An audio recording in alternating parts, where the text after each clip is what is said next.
Halo pemirsa JPR TV, dari Sabang sampai Merauke, dari Miangas hingga Pulau Rote.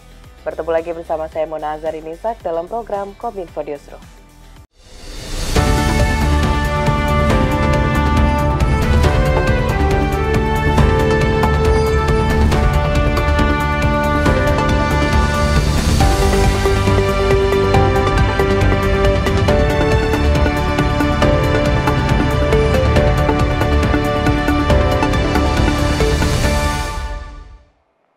Pemirsa, kita ke informasi pertama. Presiden Joko Widodo pada Rabu 25 September 2024 melakukan upacara peletakan batu pertama atau groundbreaking sejumlah infrastruktur di Ibu Kota Nusantara. Presiden menyebutkan investasi yang ada di IKN selayaknya membeli masa depan. Bertolak ke IKN Nusantara, Presiden Joko Widodo melakukan peletakan batu pertama atau groundbreaking beberapa infrastruktur. Dimulai dengan groundbreaking teras hutan di Ibu Kota Nusantara by Pelataran, Presiden menyebutkan kehadiran investasi dari Pelataran akan mendorong investasi lainnya masuk ke Ibu Kota Nusantara dan merupakan salah satu langkah yang tepat untuk membeli masa depan. Teras hutan Ibu Kota Nusantara by Pelataran akan menyediakan venue dan dining yang kelas dunia. Presiden menyebutkan, proyek yang dibangun di atas lahan seluas 2.000 meter persegi ini akan dikerjakan selama 1 tahun. Investasi di IKN adalah membeli masa depan. Investasi di IKN adalah membeli suasana yang kita tidak dapatkan di tempat lain. Dan saya sangat menghargai investasi yang ingin ditanamkan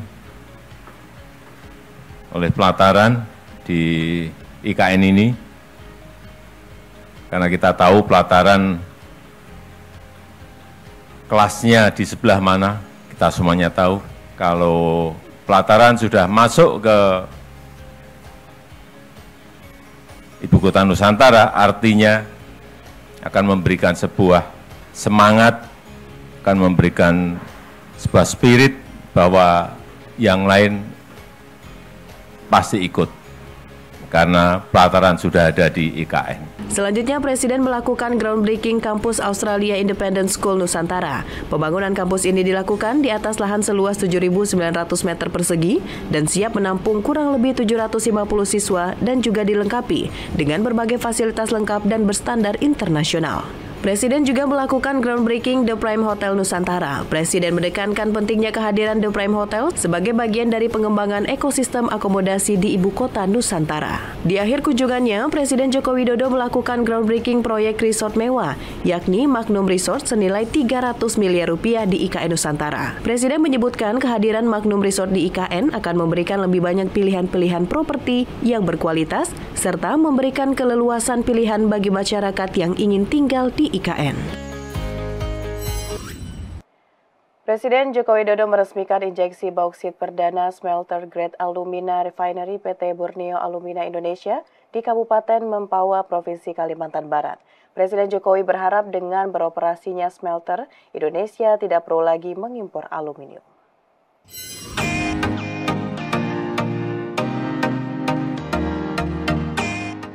Presiden Joko Widodo pada Selasa 24 September 2024 meresmikan injeksi bauksit perdana smelter grade Alumina Refinery PT Borneo Alumina Indonesia di Kabupaten Mempawah, Provinsi Kalimantan Barat.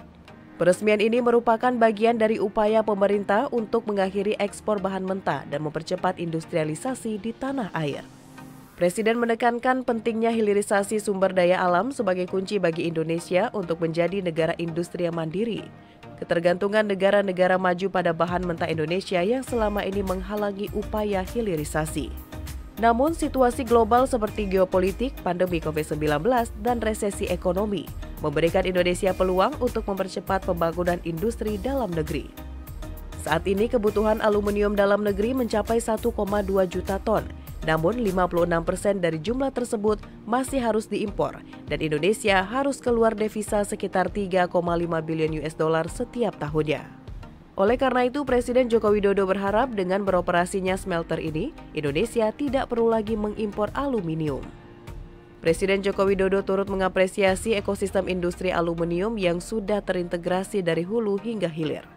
Smelter PT Borneo Alumina Indonesia diketahui akan memproses bahan baku menjadi alumina yang kemudian akan dikirim ke PT Inalum di Kuala Tanjung untuk diolah lebih lanjut. Inilah perjuangan yang tidak mudah. Saya tahu di sini juga sempat terganggu,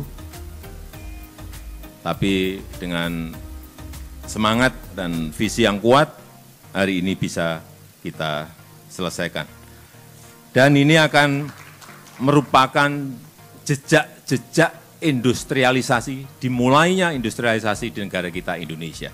Saya rasa itu yang ingin saya sampaikan, dan dengan mengucap Bismillahirrahmanirrahim pada pagi hari ini, saya resmikan injeksi bauksit perdana smelter Grade Alumina Refinery PT Borneo Alumina Indonesia di Kabupaten Mempawah, Provinsi Kalimantan Barat.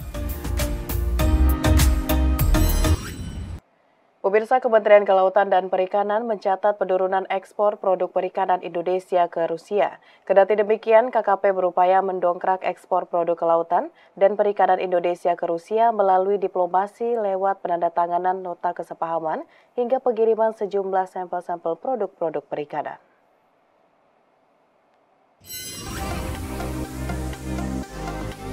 Direktur Jenderal Penguatan Daya Saing Produk Kelautan dan Perikanan Budi Sulistyo dalam konferensi pers update kerjasama perikanan RI Rusia di Jakarta mengungkapkan, ekspor produk kelautan dan perikanan Indonesia ke Rusia mencapai 25,38 juta dolar Amerika Serikat pada 2023. Adapun komoditas utama yang diekspor ke Rusia meliputi udang dengan nilai sebesar 11,53 juta dolar Amerika Serikat atau 174,07 miliar rupiah.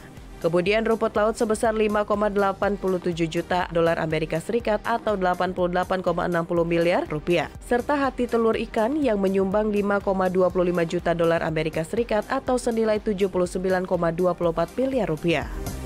Sementara dalam hal pasokan produk kelautan dan perikanan ke Rusia, Budi menyebutkan Indonesia jauh berada di bawah Chili yang menempati posisi ke-12 dengan pangsa pasar sekitar 1,5% pada tahun 2023. Untuk mendongkrak ekspor yang dirasa masih kurang optimal ke Rusia, KKP akan terus meningkatkan upaya diplomasi lewat penandatanganan nota kesepahaman di bidang perikanan dan mengirimkan sejumlah sampel-sampel produk-produk perikanan untuk memenuhi pasar perikanan ke negara tersebut. Selain itu, Budi juga melihat potensi yang terbuka, yakni Rusia dalam waktu dekat akan memasuki musim dingin sehingga membutuhkan protein yang lebih banyak dibandingkan dengan musim lainnya. Ini bulan September, bulan Oktober itu musim dingin datang. Ya, musim dingin datang maka ada kebutuhan untuk pemanas tubuh, salah satunya adalah protein. Ini menjadi kesempatan kita untuk sekarang untuk segera mengirimkan sampel. Kami akan mengirimkan sampel yang diminta. Semoga dari sampel ini menjadi satu penguatan, ternyata produk Indonesia itu masuk sana dan bisa masuk dan diterima.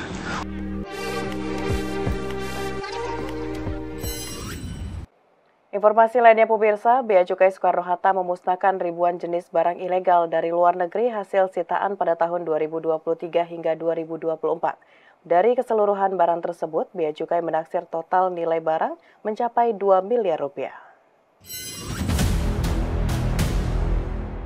Kantor Bea dan Cukai Bandara Soekarno-Hatta melakukan gelar perkara atas penindakan petugas dalam kurun waktu selama 1 tahun, yakni pada tahun 2023 hingga 2024.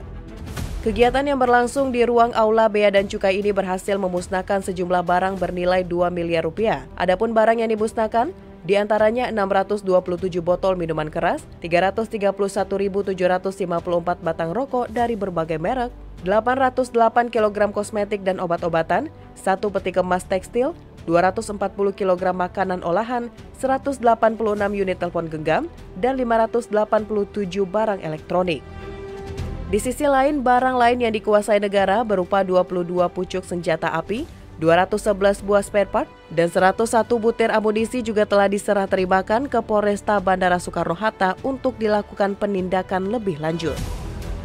Kepala Kantor Bea Cukai Soekarno-Hatta Gatot Sugeng Wibowo menyebutkan barang bukti hasil penindakan ini dimusnahkan karena merupakan barang ilegal dan merugikan negara, serta untuk menghilangkan fungsi dan sifat asli barang sehingga tidak dapat dimanfaatkan kembali.